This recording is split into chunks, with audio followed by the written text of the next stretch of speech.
হ্যাঁ আবে, এত ঠান্ডার ভিতরে তুই বরফ দিয়ে গোসল করছিস? মরে তো ওপরে চলে যাবি। আরে আমার কিছুই হবে না, জলপরা আমাকে একটা ওষুধ দিয়েছে, এটা খাওয়ার পর আমার কোনো ঠান্ডাই লাগবে না।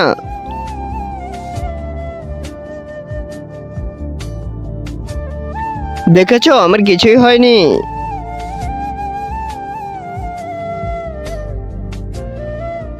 হ্যালো পণ্ডিতজি, জলদি করে আসেন, একজন মারা গিয়েছে।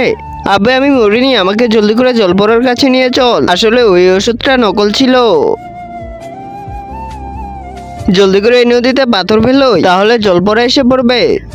হ্যাঁ আবে, আর কি হয়েছে? আবে সালা, একে তুই কি ওষুধ খেতে দিয়েছিস? এগুলো খেয়ে গোসল করেছে আর ওই জমে গিয়েছে। কতগুলো বড়ি খেয়েছে সে, পুরো ডাব্বা খেয়ে নিয়েছে।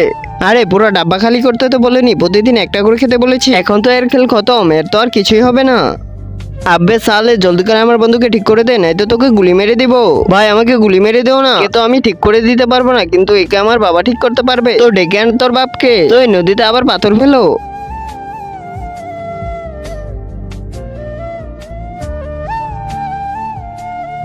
ছোট পাথরে হবে না, আরো বড় পাথর ফেলো।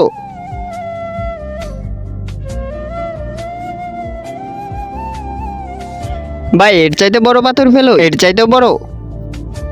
এইয়া, কিন্তু তার আগে তুমি যদি তোমার মা বাবাকে মন থেকে ভালোবেসে থাকো, তাহলে ভিডিওতে লাইক করে চ্যানেলকে সাবস্ক্রাইব করে দিও, আর কমেন্টে আই লাভ বাবা মা লিখে দিও। আর যদি লাইক আর সাবস্ক্রাইব না করো, তাহলে বাবু তুমি তোমার বাবা মাকে মন থেকে ভালোবাসো না।